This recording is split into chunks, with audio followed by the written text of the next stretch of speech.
ஆகையால் பார் லிஸ்டை, பாரை யார் பெற்றார்கள் என்ற விவரங்களை உங்களால் வெளியிட முடியுமாக இருந்தால் ஜனாசா எரிப்பு சம்பந்தமான விவரங்களை ஏன் வெளியிட முடியாது என்பதை நாங்கள் கேட்க விரும்புகின்றோம். ஏனென்றால் இதற்கு முன்னிருந்த கோட்டாபே ராஜபக்ஷ அரசாங்கமும் இதே போன்ற ஒரு மக்கள் ஆணையின் மூலமாகவும் 69 லட்சம் மக்களுடைய வாக்கின் மூலமாகவும் வந்த ஒரு அரசாங்கம் என்பதை நாங்கள் மறந்துவிடக் கூடாது. அவ்வாறு ஒரு மக்களுடைய ஆணையை பெற்று வந்த அரசாங்கம் மக்களுடைய எதிர்பார்ப்பை பூர்த்தி செய்யாத காரணத்தினால் அவர்கள் எவ்வாறான ஒரு நிலைக்கு அவர்கள் தள்ளப்பட்டார்கள் என்பதையும் நாங்கள் சிந்திக்க வேண்டும். குறிப்பாக இங்கிருக்கின்ற உறுப்பினர்கள் சொல்லுகின்ற விடயங்கள் எல்லாம் சரியான விடயம், இந்த நாட்டுக்கு தேவையான விடயம், தேவையான மாற்றம். குறிப்பாக ஒரு மாற்றம் தேவை என்று உருவாக்கப்பட்ட அரசாங்கம் சிஸ்டம் சேஞ்ச் என்ற வசனத்தை, அந்த வாக்கியத்தை சொல்லி ஏற்படுத்தப்பட்ட புதிய அரசாங்கம். ஆகையால் இந்த மாற்றம் என்பது, இந்த சிஸ்டம் சேஞ்ச் என்பது இன்று மக்கள் எதிர்பார்க்கின்றார். ஆனால் இந்த எதிர்பார்ப்பு என்பது நீங்கள் கேட்கின்ற கேள்விக்கு சரியா என்பதை நாங்கள் கேட்க விரும்புகின்றோம். குறிப்பாக 24 மணித்தியாலத்துக்குள் இந்த நாட்டிலே ஒரு மாற்றத்தை கொண்டு வருவோம் என்று சொன்னவர்கள் யார்? எதிர்க்கட்சியில் இருக்கின்றவர்களா அல்லது ஆளுங்கட்சியில் இருக்கின்றவர்களா? ஆகையால் இன்று மக்கள் மத்தியிலே ஒரு எதிர்பார்ப்பு காணப்படுகின்றது. 24 மணித்தியாலத்துக்குள் மாற்றத்தை ஏற்படுத்த வேண்டும் என்று சொன்ன அரசாங்கம் இப்பொழுது ஒரு மாதம், ஜனாதிபதியாக 2-3 மாதங்கள் ஆகியும் இன்னும் சில விடயங்கள் முன்னெடுக்கப்படவில்லை என்ற காரணத்தினால் இன்று மக்கள் கேட்கின்றார்கள், உங்களுடைய அடுத்த நடவடிக்கை என்ன? இந்த நாட்டிலே மாற்றத்தை ஏற்படுத்துவோம் என்று சொன்னவர்கள் என்ன விடயத்தை கொண்டு வர போகின்றீர்கள் என்பதை மக்கள் கேட்கின்றார். ஆகையால் இந்த மாற்றத்தை கேட்கின்ற எதிர்க்கட்சி உறுப்பினர்களை இன்று ஆளுங்கட்சி உறுப்பினர்கள் இன்று பல முறையிலும் தாக்குகின்றார். குறிப்பாக இன்று ஒட்டுமொத்த அரசாங்கத்தை, அரசியலை கூட இன்று குற்றம் என்று சொல்லுகின்றார். இன்று 77ஆம் ஆண்டில் இருந்து இன்று காலம் வரை இருந்த அரசியல்வாதிகளையும் அரசியல்களையும் குற்றம் சாட்டுகின்றார்கள். இதிலே சில பிள்ளைகள் இருக்கலாம், சில நல்ல விடயங்கள் இருக்கலாம். இன்று நீங்கள் சொல்லுகின்றீர்கள், இன்று சில இலவச கல்வி சம்பந்தமாக பேசுகின்றீர்கள். இந்த இலவச கல்வியை யார் கொண்டு வந்தது?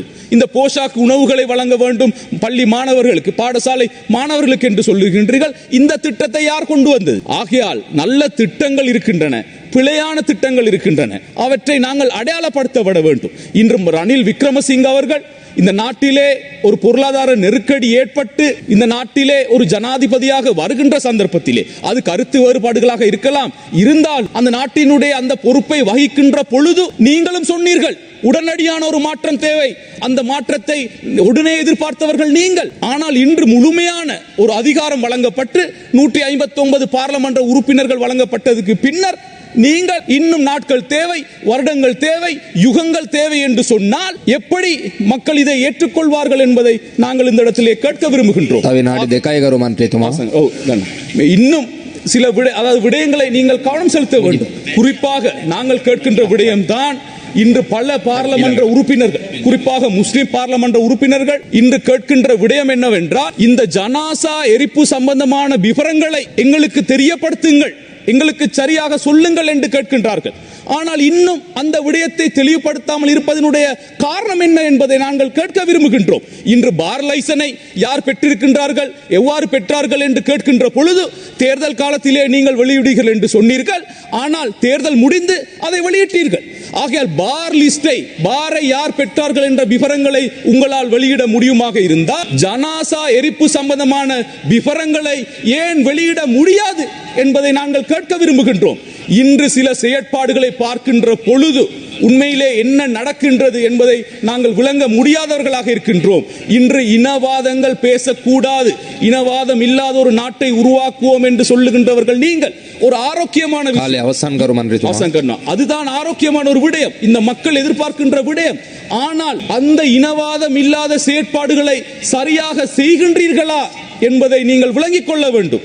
ஆகையால் நாங்கள் கேட்கின்ற ஒரு விடயம், தயவு செய்து இந்த ஜனாசா எரிப்பு சம்பந்தமான விடயங்களை மிக விரைவிலே நீங்கள் தெளிவுபடுத்தி அதனுடைய செயற்பாடுகள், அதனுடைய நடவடிக்கைகளை நீங்கள் இந்த பாராளுமன்றத்திலே சமூகம் வழங்க வேண்டும் என்பதை நாங்கள் கேட்கின்றோம். ஆகையால் நாங்களும் விரும்புகின்றோம், எந்த அரசாங்கமாக இருந்தாலும் உடனடியான தீர்வு வழங்க முடியாது.